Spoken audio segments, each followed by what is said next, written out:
समस्त को आम यूट्यूब चैनल शिक्षा प्रयास को स्वागत। वर्तमान सबुठारु बड़ खबर क्रमागत 2 दिन स्कूल छुट्टी आसीगला सरकार नोटिस। ये आपण मैंने विज्ञप्ति देखि पारुथिबे जहाँ मुख्यमंत्री श्रीयुक्त मोहन चरण माझी द्वारा बड़ घोषणा करा जायछि। वीडियो रे डिटेल्स डिस्कशन करबा। तेणु ता पूर्व जो मैंने फर्स्ट टाइम आम शिक्षा प्रयास यूट्यूब चैनल अच्छी एभली लेटेस्ट एजुकेशनल अपडेट सहित शिक्षणीय वीडियो पाई एबे आम चैनल को सब्सक्राइब करनियो। जदि आम वीडियो तुमको भल लगुच निश्चित भाव गोटे गोटे लाइक करनियो एवं जदि किसी संदेह रोचे कमेंट बॉक्स रे कमेंट दियो।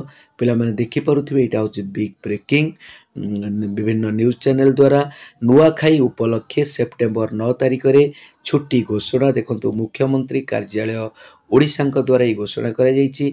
नुआखाई उपलक्षे सेप्टेम्बर 9 तारिख को छुट्टी घोषणा कले मुख्यमंत्री श्रीयुक्त मोहन चरण माझी। ओडिशार गणपर्व नुआखाई उपलक्षे सेप्टेम्बर 9 तारिख को छुट्टी घोषणा करिसंती।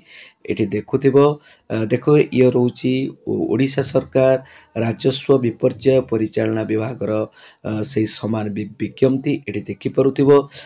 तारिख होची 9 तारिख जोटा आसंता सोमवार पड़ुची। तेणु ओडिशार समस्त सरकारी कार्यालय राजस्व तथा मार्जेस्ट्रियल कोर्ट गुड़िक छुट्टी घोषणा होईची। एसबू देखि पारुथबो तुमे लेटर 29 अगस्त 2024 रही।